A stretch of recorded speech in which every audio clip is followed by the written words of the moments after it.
Sounds like we've got Meb. Hi there, JT, how are you? I'm doing great, Meb. I appreciate you joining us. Thank you, thank you, thank you.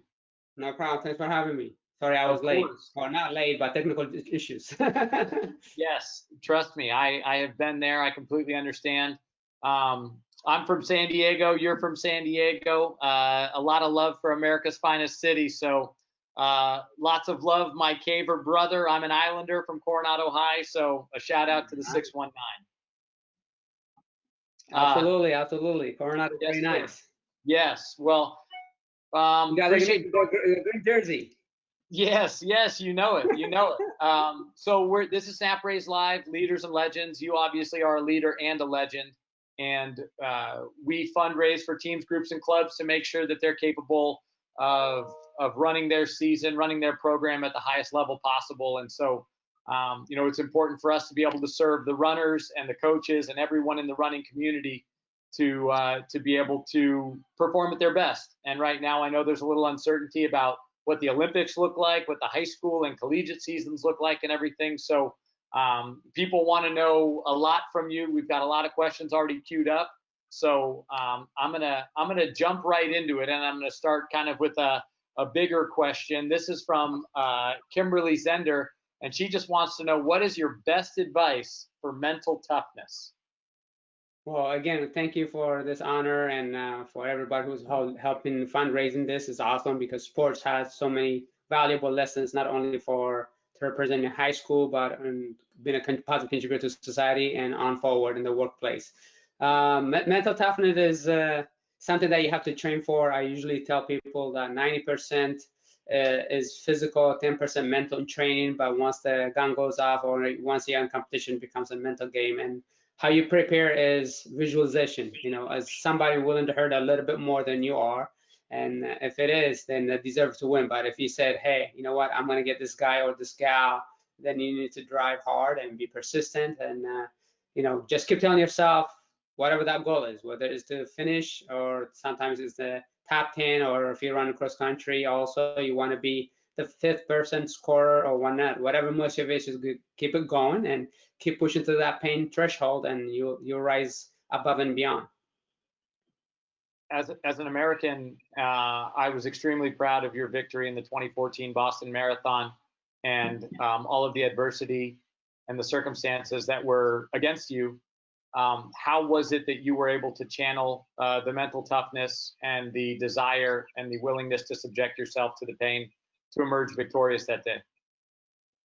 JT, I was at the Boston Marathon in 2013. I was scheduled to run, but due to an injury, I pulled out. But I ran that morning, and then I never get an opportunity to see fellow runners come across the finish line. But that day, I said, you know what? I asked my brother to give me a pass to the grandstand just to watch them finish line, because usually I don't do that because of drug testing or media obligations. But that day, I sat down at the grandstand enjoying for a long time until I had an appointment. I had to leave 5 minutes, 8 minutes before the bombing. So when that occurred, you think, what can I do better to contribute to the sport? And I remember Bonnie Ford, who was a writer for ESPN.com, she asked me, are you scared, or are you going to bring your family next year? How do you feel? I said, I just hope to be healthy enough to win it for the people. So those dialogue that you have with people are worth big deal. And when you say that to somebody, you want to work hard day in, day out for 365 days. I was visualizing myself doing something positive. I want to be able to Boylston Street with the finish where the bombing occurred. You want to say, I want to be able to just do something positive. There's no guarantee in sports, there's no guarantee in life, but you do what your part. Surround yourself with good people like my coach Bob Larson, my wife, and Howie, my brother, to be able to just help you get to the sideline healthy. And the one who goes there is mental toughness. And how do you begin mental toughness? You have the Boston Strong on the streets, people holding posters, people wearing hats, people were wearing t-shirt. So those things kind of like waking up your hair stand on your like chills, and you want to be, why you doing it? You're doing it for greater cause. I wrote the victim's name on my bib to draw inspiration. Just, we can't get their life back, but you can honor them by wearing their names. And you just keep pushing and pushing. And the crowd, I love getting interaction from the crowd. So people are chanting USA, USA, go Meb, go. And then American has been in the lead or has won the Boston Marathon in 31 years, and people are familiar with my story, and they start chatting, they're doing the waves, and you get pushing and you like, it's endorphin kicking in, and you want to accelerate to the best that you can, but it hurts. I mean, you want to give up, you want to be able to, is that guy catching me? Is he catching me? Am I making the gap bigger and things like that?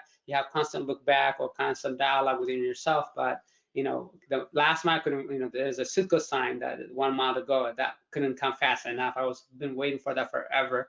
And then once I got there, I said, if he was feeling that good, he should have been next to me. He must be hurting. So I got a will. I have to have the will to hurt a little bit more, and kept pushing and pushing, and think about the interests of the victims and the people that we can't get their life back. But the crowd was phenomenal, and it just had me keep pushing me through that finish line. And coming on Boston Street, just chanting USA, USA, coming down that street, it was the most meaningful victory in my career. Yeah, and it was a crowning achievement and a great career that has included so much greatness from your youth all the way up to present day. Get a lot of people asking the question, what is it when it's not your day? When you feel like you're lactic, and Joe Charbonneau asked, do you try harder physically? Do you overcome that pain? Do you relax mentally? What are the levers that you're pushing and pulling when you feel like it's not your day on a race day? That's a great question, Joe. I think sometimes if it's not going your day, you just finish the best that you can that moment. And, whether it means podium or it just means finish. And I've done 26 competitive marathons, and I only won 3, and a lot of second place and a few third places, and many others were not in the top 10 or so. But you persist, because you could engage yourself. Okay, today was not my day, but I finished 5th. Or today was not my day, but I ran within 40 seconds of my PR, or within a minute of my PR. And in the marathon, that's not a lot, and the 5K or 10K, something like that can be. But I think sometimes if it's really serious injury, and then you need to cut your loss and say, what, I'm going to stop today because I'm physically injured, and I'm going to make a comeback. And when you make those comebacks, you need to stay healthy. You need to do the due diligence of physical therapy and drills to get stronger to you. The reason you get injured is because you're not sitting on the couch, because you worked hard. So your body is telling you, not now.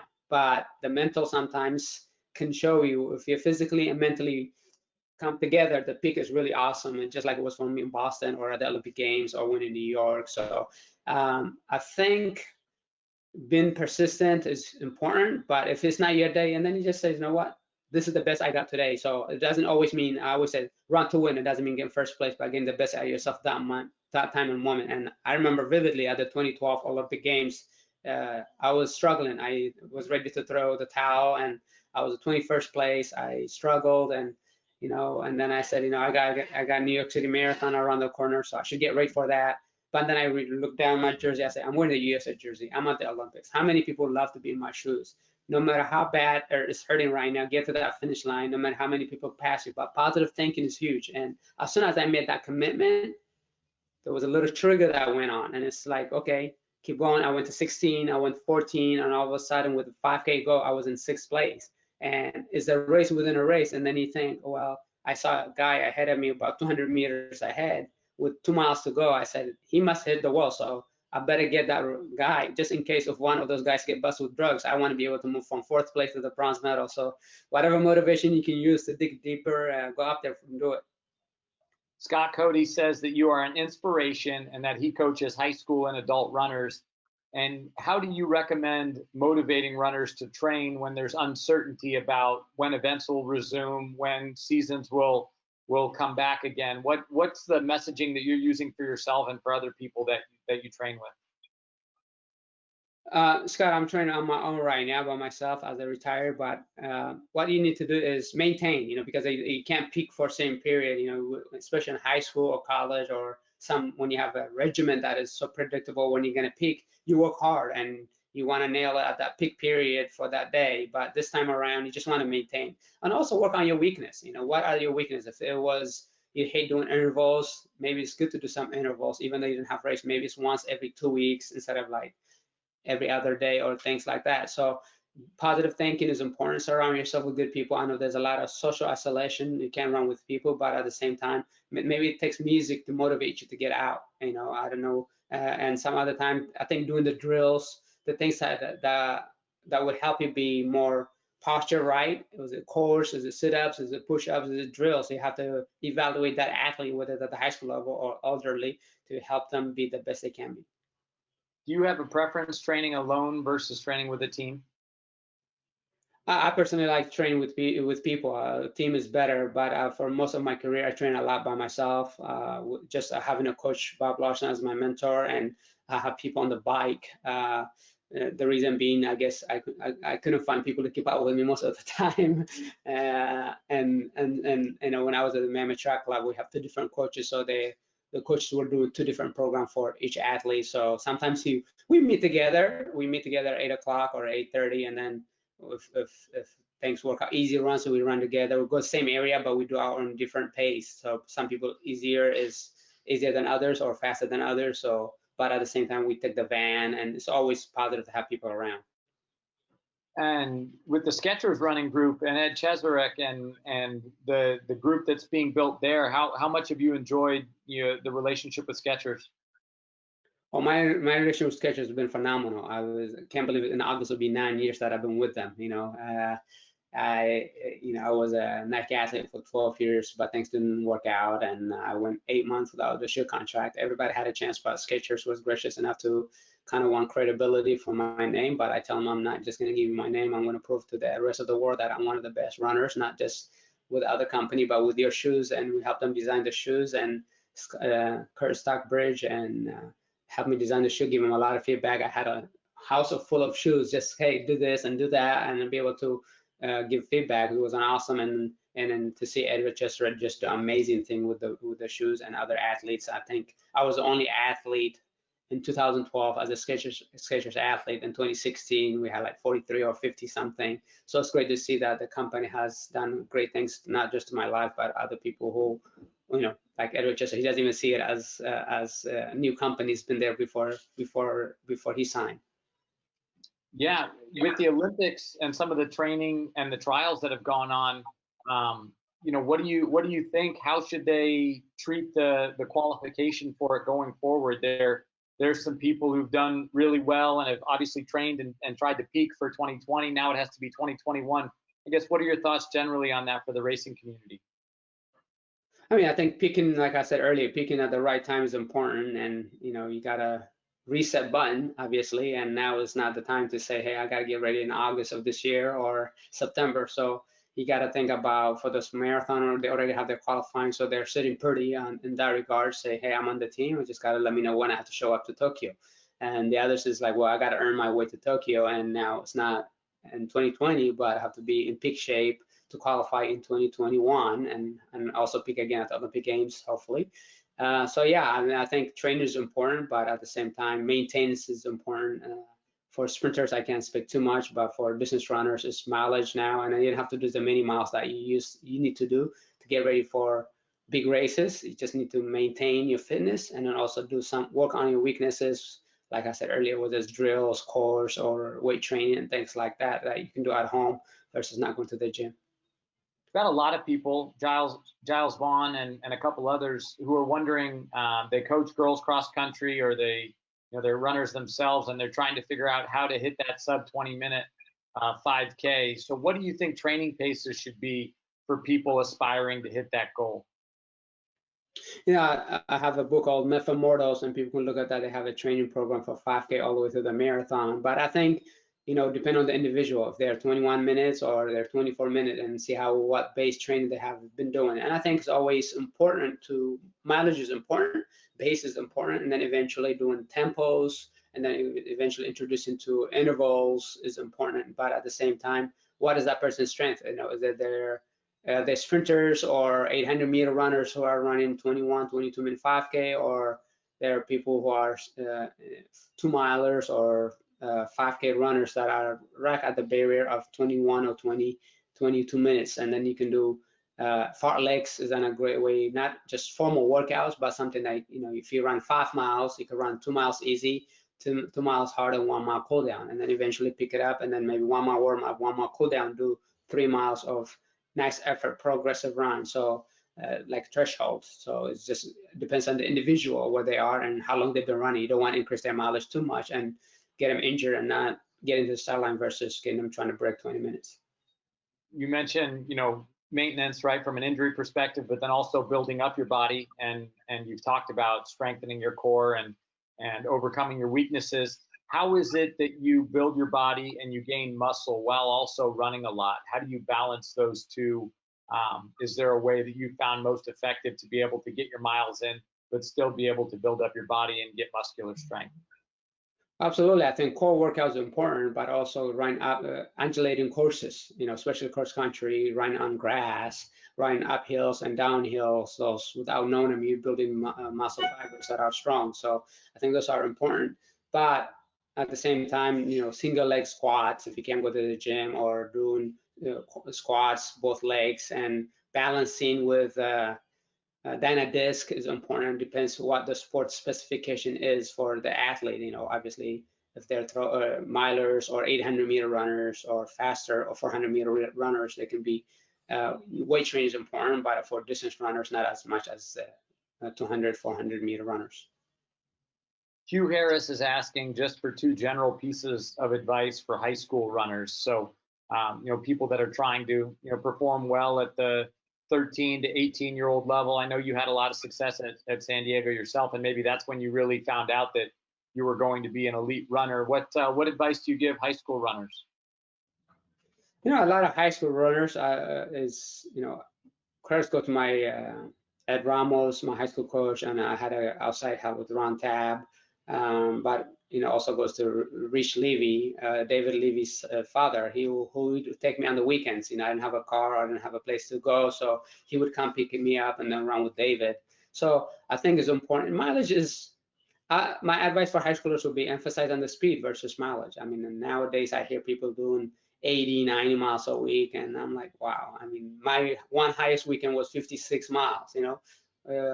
Focus on the speed. Not every day, obviously, but some days are hard, some days are easy. But the mileage is not the most important at high school. You're still growing, you're still developing, and if you do those, what are you going to do when you go to college? Go to 120, 110? You don't want to do that. You just want to make a small progress, but quality. And pair out with somebody, your training mate. Stretching is important. Drills are important, and most importantly, having fun with it. Maddie Boss asks what your main source of motivation was throughout high school for running and achieving success. I was fortunate enough to do cross country and track. My main motivation at the high school level was to make a team. I was excited. My two oldest brothers, Futsum and Cleo, ran at San Diego High as well. So I'm like, I want to be like them. I want to be on the team. I want to wear the uniform, and it was such a big thing to get uniform. And then you're on the traveling team. Once you're in the traveling team, you want to be able to qualify for the state or try to be in the top 3 in the league. And then you go qualify for state for CIF. Once you got CIF, which is San Diego County, and you want to qualify for the state. And then once you get to the state, is you want to be able to be top freshman, maybe. You can't. I was not a champion right away, but I was a 25th. At the state championship cross country as a freshman, and I said, I'm the top freshman. I want to be the top sophomore. I want to maintain that junior, and hopefully by my senior year I can win it. I didn't say I'm going to win it next year as a sophomore. You want to be realistic goals, but I was making the right progress. It will help you attain those goals, and then you could always reset. Don't make those goals so high that they're not reachable. Just make them to the league, to qualify for CIF, and then once CIF, you want to be in the maybe state meet, not that year, but maybe eventually. How much pride do you have in now having the Meb Keflezighi Invitational and all the Morley Park running and everything? I mean, that's where your career started. How much pride do you have now that they honor you and hold that invitational, and you're a part of the running fabric in San Diego? Oh, it's always a great honor. I mean, the Meb Invitational for the high schoolers. I wasn't there this year, but I was there last year as much as I can. I moved to Florida, so that's why I'm not there yet. But it's always a great honor to be able to be recognized. Whoever thought I started running to get an A and then to get a T-shirt. I didn't think I was going to have invitationals or be an Olympian, but I am very proud San Diegan who raised me to be the man that I am and the champion that I have become. And the community has always embraced me. And when I was at high school level, the collegiate level, and professionally, and I hope made them proud over the years to represent San Diego with the United States at the Olympic level or at the Boston and New York City marathons. Yeah, absolutely. No question about that. I've got a question from Zeke Smith asking what your training looks like in the weeks following a marathon or following a training cycle. So they got questions. The most training that I do the week after the marathon is how much food I have on my plates. It's not even the mileage. So I am very disciplined in terms of obeying, no sweets, or very regimen for nutrition. But once at the marathon, I can't walk. I mean, I'm 80-year-old, can barely get out of the bed, or for a week, for 9 days or so. Your body's aching really, really bad, and so depends how the marathon end up, but usually if like Athens, I recovered okay. New York, I think I did okay, but the other times it's a struggle. And even after I talked about the London Olympics in 2012, where I ended up getting fourth place. I wasn't, people think he finished fourth at the Olympic Games. I was on a wheelchair going through Heathrow Airport 3-4 days later because I can't walk. So, I get beat up pretty easily, and especially when the wound that I get on my bottom of my foot, on my left one, it's a different thing. So it's not as pretty as glamorous as you think, but after a week and a half or so, and then 2 weeks, I'm missing it, and you start training just every other day, maybe 30 minutes to run. Your fitness is there. You don't whenever you have an athlete get injured, it doesn't delete all the train that they have logged it in. It just means that they have to recover and retrieve that fitness a little bit slowly. You don't lose much fitness in 3 weeks, but people panic because they miss a day, they miss a week, and don't worry, just get into a nice cadence and rhythm, and the fitness is there. You just got to retrieve it. Daryl Rohrer is asking, what the number one piece of advice you would give to coaching high school kids. So you talked about, how you advise high schoolers, but what about the coaches coaching the high school runners?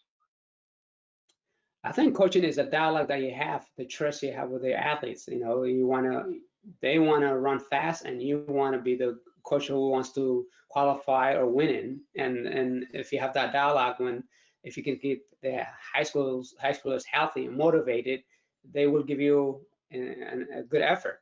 But I think if they are struggling a little bit with the injuries, don't second guess them. If you have a good communication, they will tell you, hey coach, my Achilles hurting, or my knee's hurting. You'd rather take 1 day off than the whole week off, or maybe potentially a season off. So having that dialogue is very important and trustworthy of each other. Riley Berger's asking what recovery tips you have after running and for rest days. So I guess, what does your recovery look like? And you mentioned, taking a lot of time off after marathons previously, but what does recovery look like in your world, Meb? Recovery for me means at the high school level was a day off, so the day after the race, like Thursdays were league meets, and the Saturday Invitational, so sometimes Friday, that means a day off, but that's a loosely term. But eventually you have, as a 10K runner or as a marathon, you have to run every day. And recovery days in training means 10 miles in the morning, maybe 4 in the afternoon, training for a marathon. But I think sometimes as I gotten older, day off is spreading the schedule into a 9-day cycle instead of 7-day cycle, meaning that 2 days hard one day, 2 days easy, hard another day, or long run, and then 2 days easy. And then also using elliptical or swimming or biking as a source of cross training is important to stay healthy. You don't not necessarily mean complete off running, but if you're feeling something, you'd rather just do cross training. There's a lot of training questions. Again, will you mention where the book and the resources that you have available so people can find out more information? Yeah, I mean, I have the Meb Immortals is a training program. I have the Motivation Run to Overcome is my autobiography and my family story from Eritrea. And then for those of you that run marathons, not high schoolers, there's a marathon called 26 Marathons. So both the 26 Marathons, what I have learned through athletic and faith, what I got the ups and downs of life. And then the Meb Immortals, they both are New York Times bestseller. And then there's other books there, that you can rely on.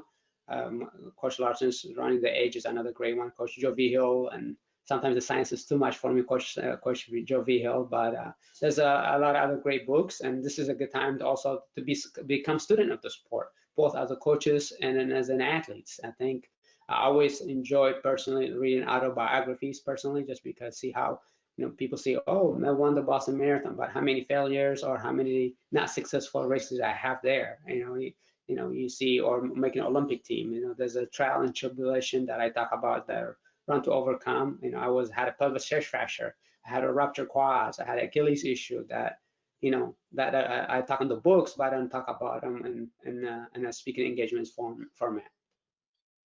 How much did you take from the failures and the shortcomings? I mean, in some way, is your success in Boston built on the failures? Your success in New York City built on all of the shortcomings and the times when it wasn't your day? I mean, and now we look at this obstacle, the coronavirus. What can you take away from this? How do you learn from your failures and then build towards success? Is that would you say that that's a core component of your success? What you learned from the 23 races where you didn't win, 23 marathons? Absolutely. I mean, I think growing up in Eritrea, where I was born in third world country, it makes you appreciate. Don't take things for granted. You know, every little thing has a value into it, and for me, the details were important. You know, when I came to the United States, every opportunity that was provided to me, I want to maximize it to the best that I can. But in the process, you do get failure, you do get injury, you do get disappointment in life or injury in sports. But don't let the setbacks keep you hold off from your dreams. It's just, if you were sitting in the couch and get injured or you lack of training, then you can blame yourself. But if you are trained to push through the threshold of your body is not a machine. It will give up on you, but that doesn't mean that it's done. So you just got to rebuild it and have confidence in your team and the coaches and the people that are around you. Yeah, I mean, I think sometimes failures can teach you valuable lessons. I think 2008 is probably technically it's been my peak period for marathoning after becoming a silver medal in the Olympics, and then second in New York 70 days later, third in New York in 2005, or third place in Boston 2006. You're like, I'm ready for a win, and I could do, you know, I was one of the best in the world, and now at the US level, I think I could win it, but you don't always get what you think you deserve, and it's a wake-up call. And sometimes I was ready for that win, and it didn't happen, but it taught me how to overcome those challenges. It taught me not to take things for granted. It taught me that, you know, keep believing in yourself, because many people have written me off, say he's too old, he's too complacent with his medals and things like that. So if you believe in yourself and you believe in what you do, then great things still waits. And as long as you're having fun, be motivated and work hard and smart and wiser, good things can come up. That combines kind of a couple questions that we've seen. People want to know, you know, how do you know when you've peaked, or, you know, how do you overcome doubts? But it seems like overwhelmingly you just have a resilient attitude, and you make your own future. You write your own history, right? Not what people say you should do or how you should do it. Is that fair to say? Absolutely. I mean, I was giving a commencement speech for national universities, both in Sacramento and San Diego, and I was looking at a quote, and it's Abraham Lincoln's. It says, "The best way to predict the future is to create your own," and that's what I have been doing. You know, for me, there've been ups and downs, and people write you off, people tell you can't do, but only you can believe that what you're capable of doing. You know, sometimes you do all the training, you do all the right things, and you don't make the Olympic team. Does that mean you can't go to Olympic again? Yeah, if you quit, yeah, but if you rise up to the occasion and believe in yourself, I end up coming back and making 2 Olympic team after that. I end up coming back winning New York and the Boston Marathon after that. So those things are what you have in your heart. And some people, you know, only you believe that. They might think you're crazy when you're thinking, hey, I could have medaled at 2008 Beijing, but I'm not at the Olympic game. But mentally, I'm thinking I was capable of. And looking at the race, what I would have done.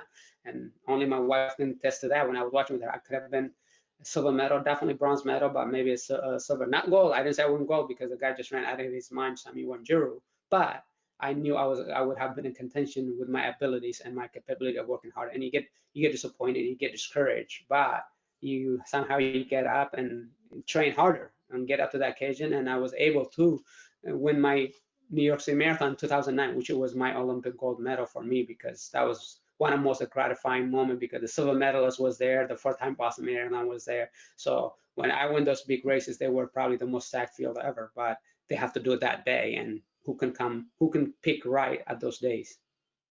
Meb, you've got me fired up, man. Like I'm ready to bet on you to win races right now. Like, let's send you to the Olympics next year, but you'd win it. That's very kind of you. But no, it's you know, when I was injured in San Diego, I used to so I use my time going to talk to high schoolers at the time. I used to go talk to, and people get inspired, and be able to the coach will say, we need you to come on the day before the race or the day of the race, because they getting too fired up. So yeah, I get that. Another question from JT Fitzgerald, who wonders, what conversations are taking place in your mind when you're running for hours, especially in a marathon? Like, what does that mental dialogue look like for you? And I guess what are the thoughts that exist in your mind? I mean, a lot of things go through your mind when you're running a marathon, and I think sometimes you just think, cold, marathon's a long way. I need to chill. I need to fall asleep, not think too much about it. But then you like, who's that person? What their stats? What their weaknesses? What their strength is? How are they feeling? How their mechanic is looking? Or are they spitting too much, showing weaknesses? But then you pray sometimes. I'm a believer, so I pray, God, I know they're making a big move. Please hold on to this race right now. This is a race. Don't let me separate from them. Keep pushing.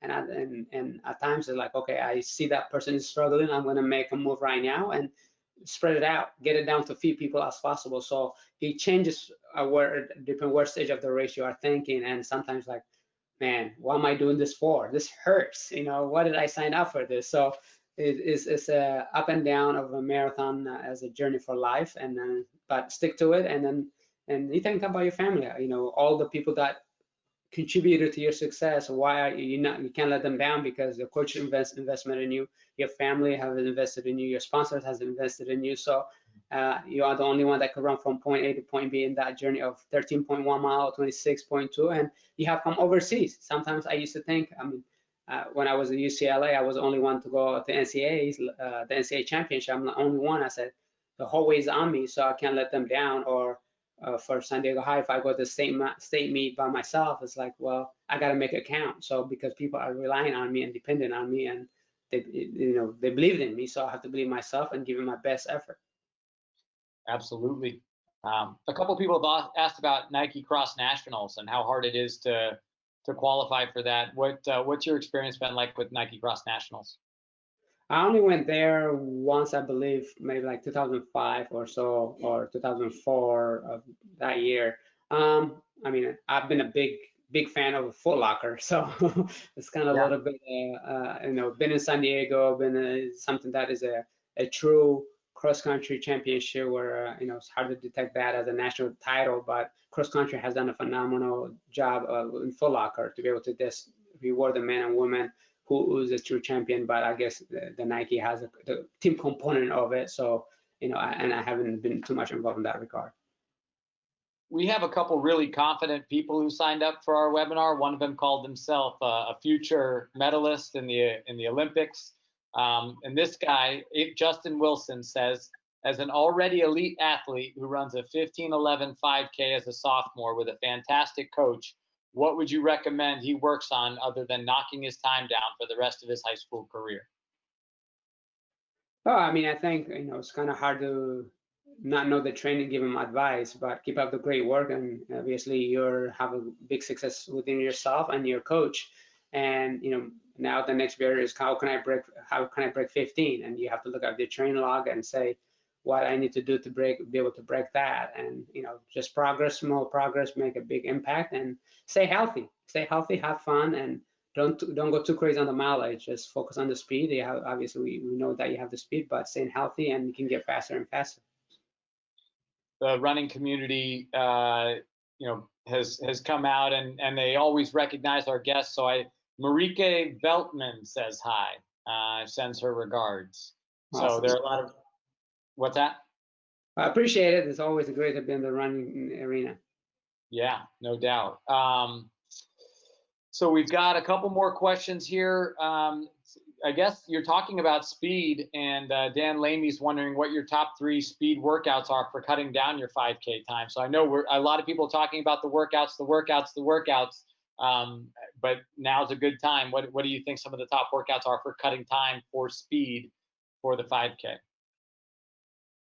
Well, I think base is important. 5K is not a sprint. You definitely need to have a stamina and be able to build a base, and then eventually introduce to tempo runs, which is, it could be 2 miles, 1.5 miles at a good pace, and then also intervals. I think some of the fun workout that I had for not a high school, but for colleges doing the mile repeats, 800-meter repeats, and they're fun. You want to start, we used to play to say 10K pace to the 5K pace, to the 3K pace, and to the mile pace. So doing mile repeats in that regard, and you take ample time recovery that you need, but have fun. And then the 800, I remember some of the workouts. I think I did 408 in training for the mile and 153 for the 800, and do 5 or 6 of those repeats. And it's fun to play speed, but make sure the fastest one is at the end, because you don't want to start in 155 and start going slower, or you don't want to start in 412 and then go slower and slower. The whole object is get fatigue and get faster and faster. And it's very, very fun way to do a workout and get ready. But not everybody's talented as I am, but you can make those progresses to be the best version of yourself. Meb, I was a college football player, and I tried to run a 400 one time, and never again. So you are certifiably crazy. You in the running community that decides to run that length or longer. The football players at UCLA or the basketball players, they used to tell me, "Hey, Meb, why don't you go to In-N-Out and get us a burger?" Yeah, exactly. It's only post marathon for you. Only when you're laid up. That's right. All right, a couple more questions. People want to know what they do for diet, for nutrition during the coronavirus. If you've got anything that way. That's from Janessa Rose, wanting to know how to eat healthy during quarantine. During quarantine, I think it's difficult, but at the same time, it's a choice we have to make. And then my advice is, whatever you get from the store, start bringing healthy stuff. Because if you bring chips, if you bring cookies and all that stuff, that's what you're gonna eat. And I have 3 daughters. My wife does all the cooking for us, but the kids eat fruits and healthy snacks. Have something that is there. And the kids are learning how to cook now, kind of experiment with different things. But this is a time where when you are around the house, you tend to eat a lot more. We just like, oh, I see that. Whereas if you were at work or school and things like that, you might not be able to do it. So you just got to be careful. Salads are always great. Salads and fruits and grapes throughout the day. Don't wait until you get super hungry. Do you have any idea if the seasons will be taking place? Have you been in communication with any officials or anything? I know people want to know when events are going to resume and when seasons will start. Do you have any insight that way? A couple people have asked, Kim Wachowski and others. Well, I've been couple dialogue with marathon organizations like the Boston Marathon and others through Zoom, and meeting the mayors, talking to the mayors and things like that. But it's everybody's waiting to see when it's going to happen. But this is a test of patience. This is a marathon pace. If you've never done a marathon, this is a shock to you. But being a marathoner, this is where you have to make a small progress. You can't jump to mile 22 yet. We are probably a mile 3 or mile 5 of this pandemic going on, and you got to be really, really you get bored sometimes. You're fit, you're strong, you want to just get out and get things accomplished. But this disease is brutal, and you want to be able to take all the precautions that you can. You'd rather be, when you come from injuries, you don't pedal to the speed, right? You just say, okay, I gotta run and re-educate my muscles to be able to be sustainable. And you don't go out and sprinting, because if you do that, you're gonna tear a hamstring, tear a quad, or tear Achilles. So this is where you need to be able to just use patience and guidance from the leaders of your local communities. But I think, they're saying late August or September, but I don't know. I think it's going to be more prominent in the local races versus the big races. So just stay patient and still get a workout in when you can, because that's good for the mind. I don't want to go too deep into this necessarily, but the Oregon Distance Project, just any thoughts in general about that dissolving, and and maybe what Skechers is doing to focus on the positive? It's there's a reason why they shut it down, and I've never been a big fan of them. I'm not a fan of them, and I think it's unfortunate for the people that competed against them. Not everybody's guilty, but there's a lot of people that could be guilty, and I'm somewhat disappointed to the decision. Alberta obviously got suspended, but for what cause? How come the athlete have not gave sacrifice for that? For what wrongdoing is that? And if the athletes are part of his crew, then I think the athlete gets the same sanctions. Understood. Got a question again about a typical day of fueling for training. So I guess what does a day of fueling look like for you and your consumption? Well, I mean, I think is for me, I usually like to have a toast and a tea, go for a run, and then after I come back, I'll have my big meal. There's omelet or scrambled eggs and things like that, and then that'll be my lunch. And then dinner, I will usually have carbohydrate before my long run or tempo. Or always since high school, always if I can, spaghetti with meatball or red sauce, I'm good to go. That's my go-to. And then, and I kept that tradition all the way until I retired from competitive, because if I have that, that's peace of mind and it works for me, and I'm good with that. And if I'm in Japan and I just have chicken and rice, and I'm good to go, you know. And but I think recovery is important afterward. I have a UCAN usually after my hard drink. It's called UCAN. For recovery purposes, I don't get sore as much, and it gives me enough energy to sustain for 2-3 hours when I was in Mammoth training. So when I go from Bishop all the way to Mammoth, you know, I could take my time to stretch. I could my time to do my drills. I could take my time to go to the gym or physical therapy, and then go to eat real meal. So having a banana or the UCAN is always important. And you know, protein is important to recover, and a lot of fruits like blueberries, bananas, oranges, and apples. I love how rigid you are in your training and your mindset, but then how adaptable and flexible you are to be able to, you know, go with the flow. So you've got this great ability to have this dichotomy exist inside of you to maximize your potential. It's impressive. Thanks, JT. It is, you know, I was just on an earlier call, and he's like, "How do you have that killer instinct, and then you could be so mellow sometimes?" I don't know. Yeah. I get my flats on, and the gun goes off. If I have my flats on, I'm going to compete to the best that I can. Otherwise, I'm good to chill out too. Yes. Hey, I get that. I get that. San Diego Hall of Champions, UCLA Bruins Hall of Fame. You know, plenty of distinctions and recognitions and appreciation for you throughout your career. And we've got some people that have just have added some comments. Ryan Leonard said Meb is legendary. Justin Wilson, the sophomore with the 15:11 5K, said, you know, the question was pretentious, but he really appreciates it and just wants advice for training and running on teams. And so I guess you know, just for the high schoolers, right? And what would you focus on, and what would you be saying to them right now if you were a high school coach? As a high school coach, you are a great mentor and a great advisor for the people who trust in you. I think you know, we trusted in you to be able to guide us, to give us your best shot to make us progress. You know, I have a lot of respect for teachers, but I have more respect for coaches, because coaches see you for 4 years or 3 years or 2 years, whereas a teacher, unfortunately, you might have your favorite teacher and you only have them for a semester or a year, and that's it.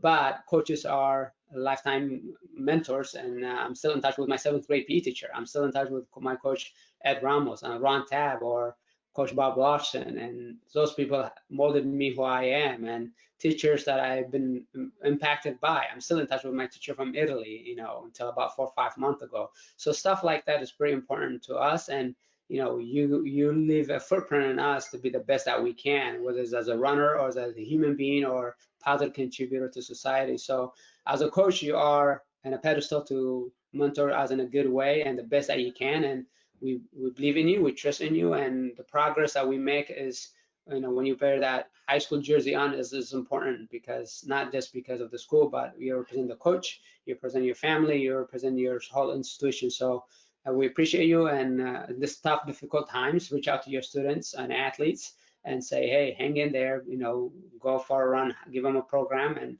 and allow them to be who they are. And because this is a short term that we are handled with, but at the same time, the long terms, and then especially if you guys are seniors, wish them the best, because they got a car that they didn't deserve. It was all of a sudden, you know, we were looking for PRs or looking for scholarship and things like that, and all that has gone. So, you know, just make sure, maybe write them an email or give them a card that says, hey, races are ran to see some results, but I know what you are made of. Let them know that their day in, day out training they were doing were valuable. It might not have shown in results, but it will pay big dividend in the future.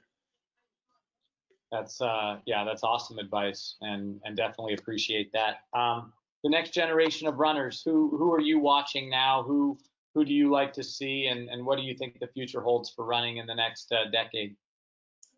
I mean, the Run USA has been doing pretty well, especially on the women's side. The depth is pretty strong, all the way from the 800 meter all the way to the marathon. And I think on the men, the 800s and the 1500s been pretty solid. But the marathon, we need to work on the depth. I think there's, we need to get some people running 210 or faster, and there's a few, not even a handful of people that can do that. So we need to work on that. And future is bright. I think we showed them through whether it's Shalane, Dina, or Desi, or they have done it. If we all went through, high school programs, and it's just like all those coaches that are there, they're mentoring us and getting us to that level, and eventually we'll prevail to be the best that we can. And if we can win a medal, we can win a major marathons, and then you are capable as well. Just got to believe in yourself and work hard. And it's not going to be easy, but if you have the talent, surround yourself with good people who will help you get to the best that you can.